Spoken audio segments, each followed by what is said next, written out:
Hello everyone, welcome to a new video. A few weekends ago, I was lucky enough to have an electric vehicle for free for a full weekend. The specific model that I drove was a Dacia Spring.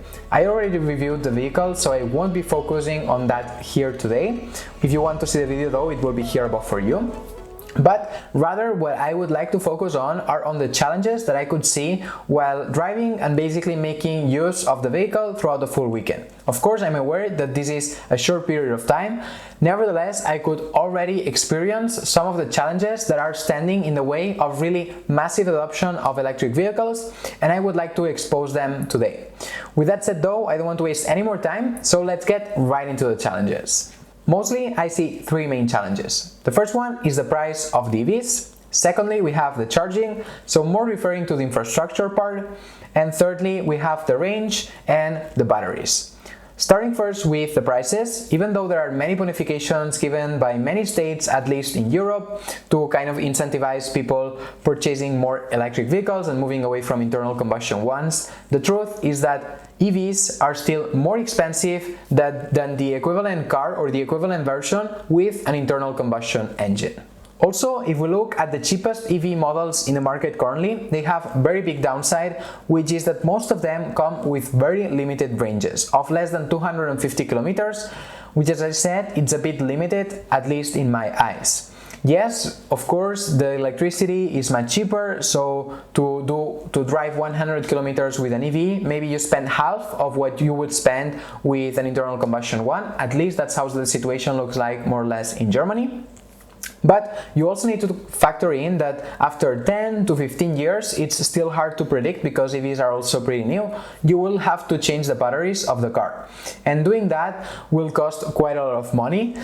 So this is challenge number one, which is basically the price of acquisition of the cars, because they are still pretty expensive. And not just the part of the price, but also many people don't buy it, or it's also a barrier, because the cars that are currently in the market, or the affordable ones, simply don't fit their transportation needs.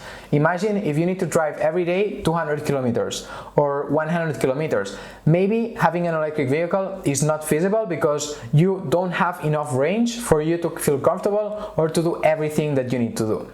The next big challenge is charging the car and the infrastructure of chargers. Actually, a range of 200 to 250 kilometers wouldn't be so much of a problem if it was as easy as it currently is with internal combustion cars, in which you just fill up the tank in like 5 minutes and then you have the full range of the car and you're ready to go. Unfortunately, the reality, as we all know, is that with EVs it takes longer to charge and to essentially get that full range. And yes, there are superchargers, but first of all, these are not everywhere, so there still needs to be a lot of infrastructure built. And secondly, they are not super advisable if you really want to take care of your batteries and make sure that they last for longer. But we will touch on the second point a bit later on. Talking about charging points, although there is significant room for improvement, at least using it in Bavaria, so the south of Germany, I had no problem in finding chargers, and there are actually chargers in almost each and every single town, even very small ones. Most of the chargers available, the public ones, are normal ones, so low voltage, in which to fully charge the car it takes you around 4 to maybe 5 hours, depending also on the battery that you have and so on. On superchargers, there are some, but not enough in my eyes. But anyways, talking about chargers, if I actually had an electric vehicle and I was living in a house, I would 100% have my own charger at home, and I would just charge it 95% of the times at home. The electricity is cheaper and it is of course much more convenient. The main problem in my eyes comes when you have an electric vehicle and you are living in an apartment in the middle of the city. In that case, which by the way applies to around half of the global population that currently lives in cities like, for instance, myself, things get a bit more complicated because it is no longer so easy to charge or so feasible to charge the car directly at your home. There are two different alternatives. Either you have an underground parking space where you always leave your car and you try to install there a charger, which depending on the state or the country you live in, also states and so on, it might not be so easy and you will have to apply for permits and so on. And in that case, if you cannot install a charger there, you would have to anyways go to a public one, or you simply have always your car parked anyways on the street and you will have to use public charging. Inconveniences of relying solely on the public charging network. Well, there are several ones, starting with finding a free spot or a free charger to charge your car. Currently, from what I have seen, I would say that it is more or less okay, but if governments and states really want people to transition to EVs, and there will be more and more out there, this really needs to be enlarged.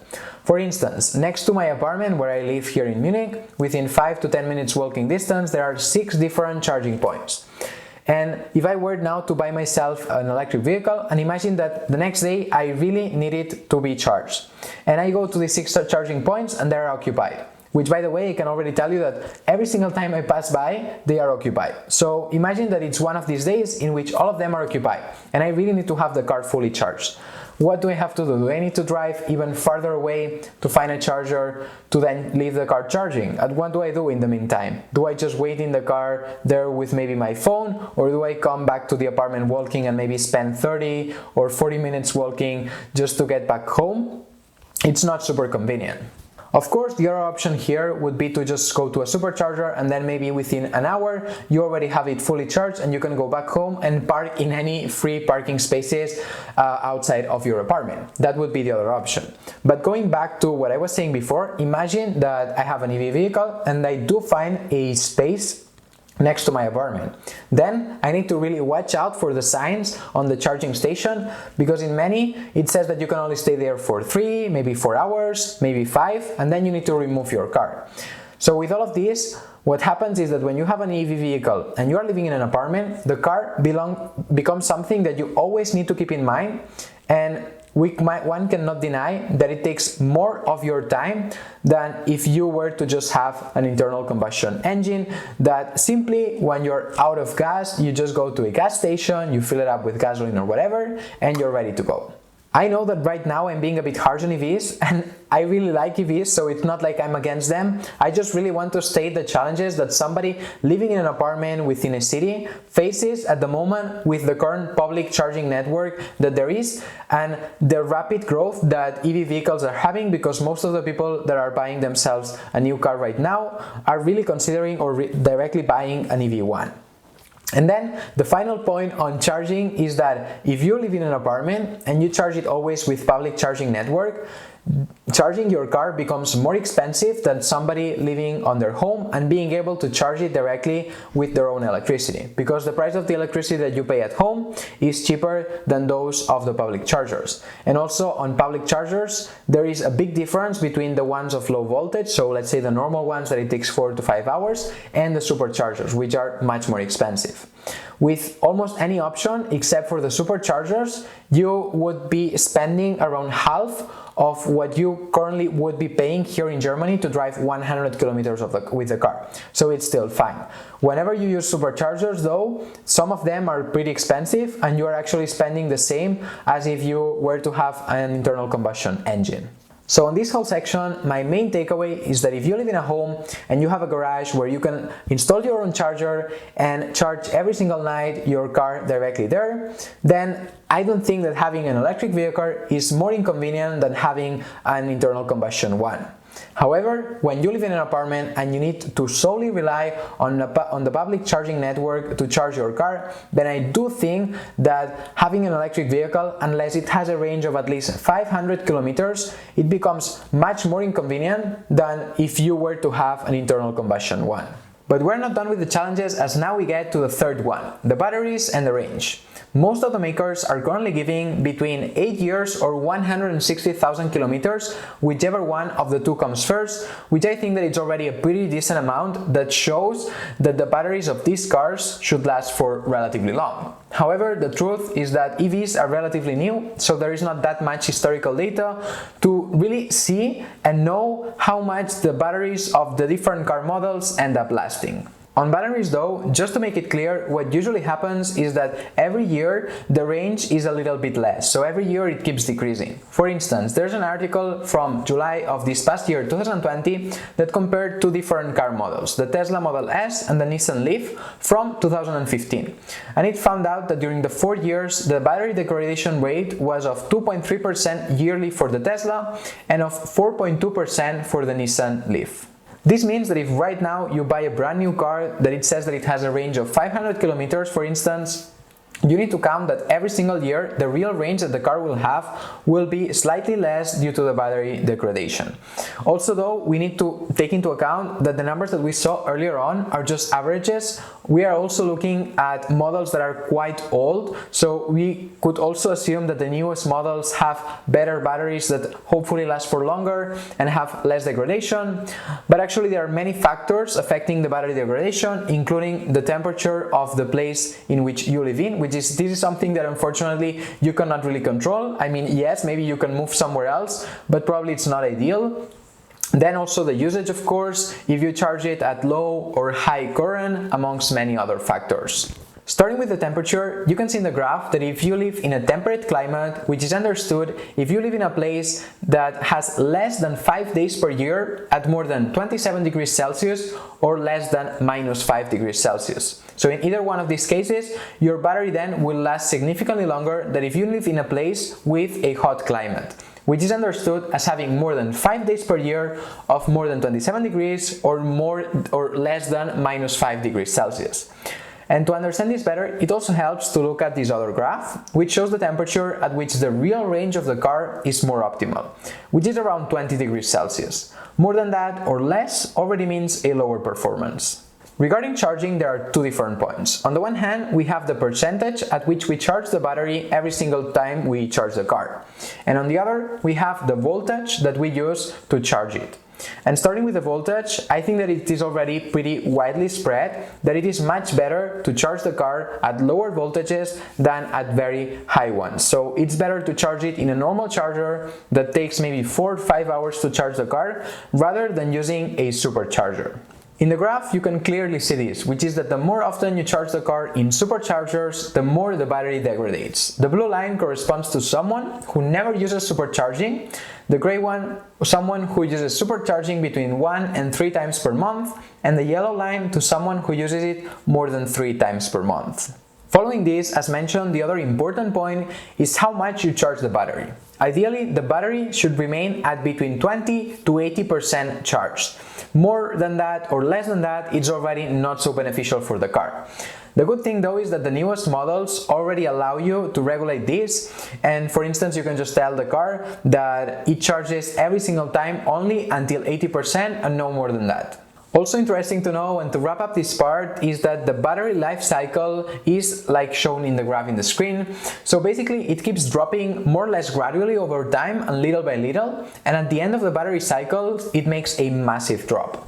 Good, now we have spoken about the batteries, the life cycle, but what happens when you actually have to change the batteries, and how much will it cost you to replace the batteries? Because I think that's one of the biggest fears. We all hear that it's very expensive, but how expensive it really is. Currently, the price of the batteries for the kilowatt hour stands at around $137 per kilowatt hour. As you can see in the image, the price has decreased substantially over time, and the expectations are for it to continue dropping. And actually, Bloomberg NEF expects the cost of the batteries in 2030 to be of $58 per kilowatt hour.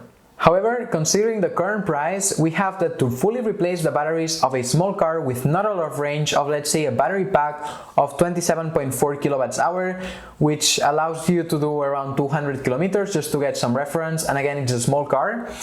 In that case, you would be looking to spend $3,753.8 on replacing them, which is basically multiplying this battery pack of 27.4 kilowatt hours, which is the one from the car that I just drove a few weeks ago, which is a Dacia Spring, by the $137 per kilowatt hour that it currently costs. However, this is a small car of around 200 kilometers, as I said, and other cars like for instance Teslas or better models that also have more range have a much larger battery pack, which also means that replacing the batteries of other cars is 2 or 3 times more expensive than what I just showed right now. Important though, these are the current prices of the batteries, but as we saw earlier on with the estimations of Bloomberg, they are for the batteries to keep dropping in price. So most likely, if you now buy an electric vehicle and you won't have to change the batteries until in 10, maybe 15 years, the price that you will have to pay to replace those batteries will be much lower than the one that we just showcased now. With this third point of challenges, we also have that part of the insecurity that people have is regarding the battery duration. Because as we saw at the beginning, buying an EV at the moment is still more expensive than buying the equivalent with the internal combustion engine. And yes, then the variable cost of driving it and using it is much lower, as the maintenance and repairs costs are lower, and also using or fueling up the tank basically with electricity is cheaper than with gasoline or diesel, for instance. However, then we have that if the batteries of the cars or of the new cars only end up lasting for 10 years, and then you have to fully replace them and spend 5,000, maybe 8,000 euros, then at the end of the day you might end up being left with the same lifetime cost of owning an EV versus an internal combustion one.